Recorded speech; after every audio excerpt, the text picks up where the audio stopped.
Cherry opened her eyes, sweetly yawned and stretched. Last night's party was great, and the night was simply fantastic. Yes, she got what she wanted. Casey is hers now. It's just a pity that he is being drafted into the army, but he will come back, and they can continue where they left off. Casey was her classmate, and yesterday they saw him off to the army. There was a feast, well wishes for good service, and Casey's parents were barely hiding their worry while the guests had fun. Cherry was among them. They had nothing at school. Casey was serious, calm, and dreamed of being in the military, while Cherry was like a dragonfly. She was light, cheerful, and often had affairs with guys. Her mother, Rebecca, often looked for her wayward daughter at night, but Cherry didn't care. She lived for today and didn't think about her future life or study. However, she had liked Casey for a long time, and directly showed that she liked him, but Casey did not react in any way. And then came the farewell party for the army. Casey drank too much and became so cheerful and relaxed. Then he walked Cherry home. They walked, laughed, and even kissed. And then it started to rain, and they took shelter on the terrace of an abandoned house. That's when it all happened. Casey sobered up later and apologized, but Cherry just smiled happily. "My little fool," she whispered. "I love you, and I'll wait for you to come back from the army." "Really?" the guy asked, a little bewildered. "Of course. We are together, now and forever," Cherry replied. The next morning she woke up happy, put on her best dress, and let her hair down. "Oh, how dressed up you are. Where are you going?" her mother asked anxiously. "I'm going to see my groom, off to the army," answered Cherry, hiding her happy eyes. "Casey?" the mother gasped. "Honey, you weren't even dating, were you?" "That's not a big deal because we've started dating," smiled Cherry and ran out of the house. People were gathering at the rural council. Casey was standing with his parents. Cherry ran straight to him and hugged him tightly. "Oh, my Casey, my dear, how much I will miss you," she babbled, holding him tightly. At first he was confused and blushing, but then he hugged her back and kissed her in front of his mother. "Just wait for me," he said.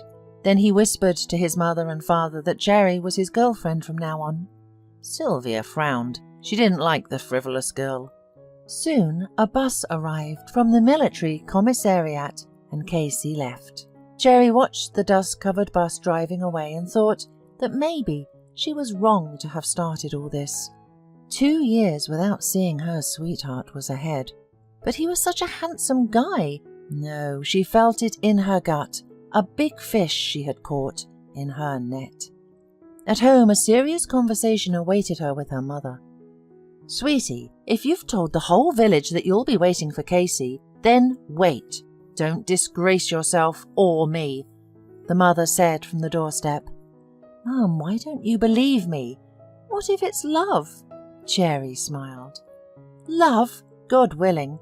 But when I remember you started dating boys from the 8th grade, my heart tightens." "Mummy, it's all in the past. I'm different now. It's all serious." Rebecca just sighed. She raised her daughter herself. Her husband died in a motorcycle accident when Cherry was 2. She worked multiple jobs her whole life to make sure her daughter never lacked anything. But Cherry accepted it for granted and did not appreciate it. Rebecca was worried about her daughter. Her heart was hurting. Frankly speaking, her heart often disturbed Rebecca. The doctors had recommended surgery, but there was no money for it. Meanwhile, Cherry took on the role of Casey's bride, walking around the village seriously, respectfully greeting his parents. And a month later, the girl realized she was pregnant. She was upset. A child wasn't part of her plans yet. She was going to marry Casey first. She didn't go to the hospital. It scared her. Furthermore, she kept quiet for as long as she could, dragging it on. And then, when Rebecca realized everything, it was already too late to think about what to do. Although it was scary for Cherry, she took herself in hand and wrote a letter to Casey, informing him of the baby. Then she went to his parents and told them everything. "Casey's child, you say?" Sylvia snorted, not at all happy with this news. "Well, we'll see when you give birth. Casey will return and decide everything himself." Cherry was hurt by the coldness of her future mother-in-law, but she didn't show it. And soon Casey wrote that he did not refuse the child. Cherry was thrilled. Yes, she didn't plan for this baby, but everything was working out perfectly, and let the future in-laws look askance. The main thing was that Casey trusted her, and the baby indeed was his. Cherry gave birth in early February. When she first looked at her daughter, her eyes were clouded. "What's wrong with her?" Cherry asked the midwife in horror, gazing at the reddish face of her newborn daughter. "Don't worry so much," the woman replied gently. "Your daughter was born with a cleft lip, but it can be treated perfectly. Just later. You'll manage. She'll be a beauty." "Take her away," Cherry said with disgust. The midwife just shrugged. "It's stress, probably." The next day, a neonatologist came to Cherry's ward. "Overall, your daughter is healthy. Be patient. We'll put you on the waiting list. We'll definitely do the surgery before she turns 1. These children grow and develop normally with proper care." Cherry listened and absent-mindedly nodded, thinking about her own problems. How could she tell Casey about everything now? What if he refuses? What should she do? Rebecca immediately flew to the maternity hospital to comfort her daughter. "Don't cry, dear," she said. "We'll definitely get through this. Besides, Casey will come back from the army and help." Cherry seemed to agree with her mother. After leaving the hospital, Rebecca went straight to Sylvia and Bernie, Casey's parents. Though they had not yet admitted the newborn as their granddaughter and were waiting for their son to come back, Rebecca still wanted to ask for their help. The doctor said that the money would make the operation quicker. But in the hallway, Rebecca heard the weeping of Casey's mother. She cautiously looked into the house and saw the future in-laws sitting on the couch and crying. There was some kind of paper next to them. Rebecca picked up the sheet, read it, and her hands trembled. It was a letter from the military unit where Casey served. The commander of the unit wrote that Casey died heroically while guarding the borders and that he was buried there. "My dear son," Sylvia lamented, "how could this happen? You haven't even seen life yet. Why did you go there? They didn't even let me say goodbye to you." Bernie lowered his head, shedding a meagre manly tear. Rebecca also started crying. How could this happen? He was so young. "Sylvia, Bernie, I'm so sorry." Finally, Rebecca said, "We're with you. I can't even imagine your pain, but you need to pull yourself together and live at least for the sake of your granddaughter." "Granddaughter?" Sylvia asked unexpectedly. Her tone was firm. "My son never told me he had a daughter, and I don't believe it. People are spreading rumors that the girl was born with hair lip. Are you trying to make us to care about a child with a disability? It won't work." "Sylvia, what's wrong with you?" Bernie muttered. "Maybe she's really our granddaughter." "I don't believe it." Sylvia stood her ground. "Now my son can be blamed for any man's children. Get out of here!" she shouted at Rebecca. Rebecca backed away towards the door, clutching her heart. She didn't expect to be treated like this. She barely made it home, her heart feeling like it might burst from the pain. Luckily, her neighbour came to visit and called for an ambulance. Rebecca was taken to the hospital with a heart attack and stayed there for a month. When she returned home, only Cherry was waiting for her there. "Where's your daughter?" Rebecca asked bewilderedly, looking at the empty crib she had bought for her. "I left her in the hospital," Cherry unexpectedly replied boldly. "When I found out that Casey died, I decided I didn't need a child like her. It is difficult for a single woman with a child, but with such a special one, moreover. Who would need me?"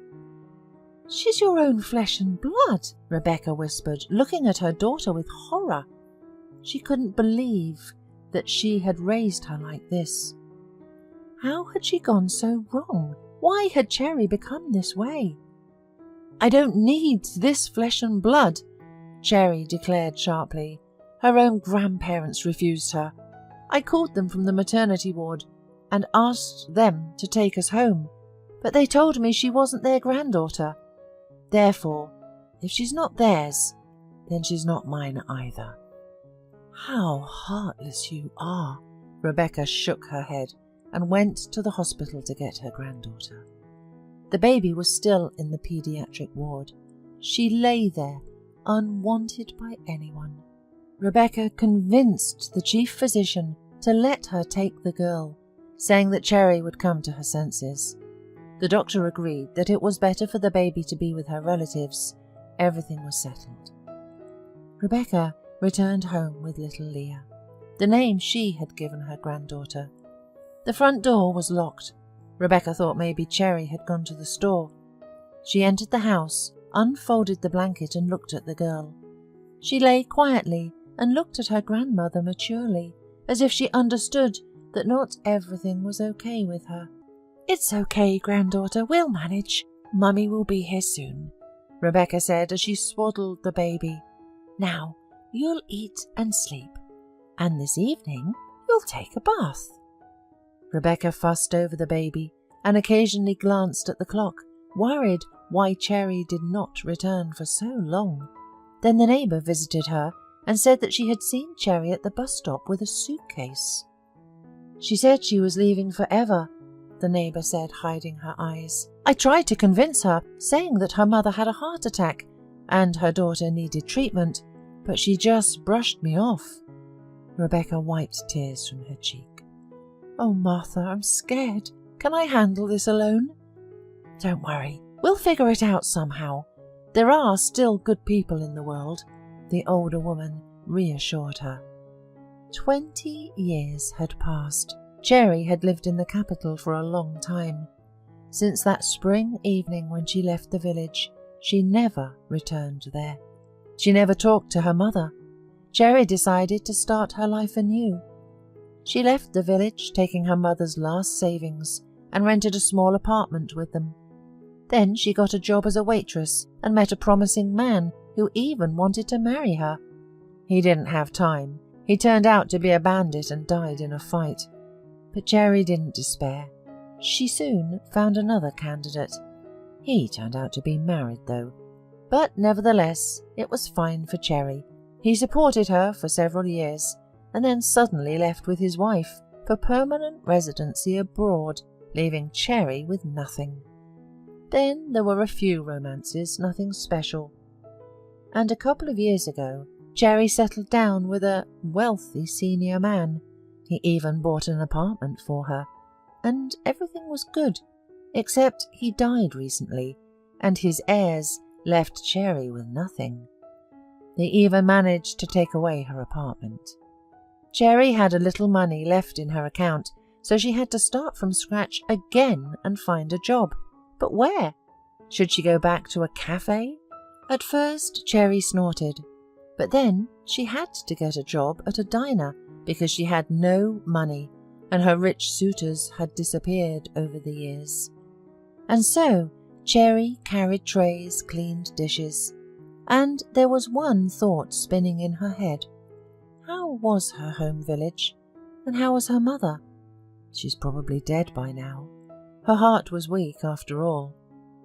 For the first time in many years, Cherry felt guilty of her actions. She didn't think about her daughter. That was her mistake. She bet on the wrong partner in her youth. But her mother, yes, she was ashamed before her, and Cherry decided to make amends to Rebecca, even if it meant visiting her grave. She took a week off and went to her hometown. To her surprise, the village had not disappeared from the earth. On the contrary, it had grown. Strong houses had appeared, and the road was paved. Cherry walked from the bus stop, amazed. Nobody recognized her, and she didn't remember anyone. She reached her childhood home and froze. It was old and crooked. Among the neighbouring houses it looked like an alien. The shutters were closed and the door was locked. "Mum has passed away," Cherry sighed sadly. She decided to go to the cemetery to find her mother's grave, and then the regular bus would arrive. She would be back to the city before dark.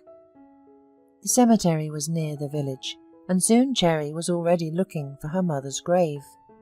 An elderly woman and a young girl were at one fresh grave, tying wreaths near and fixing artificial flowers in vases so that the wind wouldn't blow them away. Cherry decided to ask them about her mother. As soon as she got closer, she suddenly froze and turned pale. "Mum?" she whispered. The elderly woman trembled and turned around. Yes, it was Rebecca, older, but still alive. "Cherry?" she said, sighed heavily and sat on the bench by the grave. The girl looked surprised at the stranger with the big blue eyes, then looked nervously at the elderly woman. "Grandma, are you okay?" "Yes, everything's fine. You go home, sweetie. I need to talk to this woman." "Okay, I'll wait for you by the fence," Leah nodded. She looked at the stranger again and walked along the path towards the exit. Cherry looked at her confused. Was this her daughter? She was so beautiful. What about the flaw she was born with? "Yes, Cherry, this is your daughter," Rebecca whispered quietly. "I named her Leah. See how beautiful she has grown. And do you know why? Because love and care work miracles. When you ran away, taking my last bit of money, I thought I would go crazy. I couldn't even buy bread. But Leah needed food. Fortunately, the neighbours helped. And Sylvia and Bernie came to their senses later, and we raised Leah together. She had surgery when she was less than a year old. Then there was 2 more, but that's another story. We coped, daughter, as you can see. And you ran away from the difficulties. Have you found a good life?" "I'm fine," Cherry lied. "But I thought—" "You thought I had died a long time ago, and your daughter too. As you can see, no. Bernie recently died. He was seriously ill. Even though Casey drove him to the capital, it didn't help. Oncology and age. But Casey helped me too. They did heart surgery on me, and he paid for it." "Casey?" Cherry turned pale. "Yes, daughter. It's the same Casey, Leah's father. But there was a mistake back then, and they confused him with another guy. Casey was taken captive, and after 6 months he was released. He didn't want to be a soldier anymore. He took up farming. Why do you think our village has become more beautiful? Many thanks to Casey. He has a farm, fields, dairy production. That's it, daughter. You shouldn't have run away then. They say the darkest hour is before the dawn. Casey adopted Leah and married a good girl. Antonella raised Leah like her own. Casey took me into his home. We are one big family." "Why did you come? Are you in trouble?" Rebecca asked. "No, everything's good with me," Cherry mumbled. Rebecca got up from the bench, touched Cherry's hand and looked into her eyes. "That's fine. We met and it's good. Now I'm leaving. Leah's waiting. She's not only beautiful, but smart too. She's studying at medical school and wants to be a surgeon."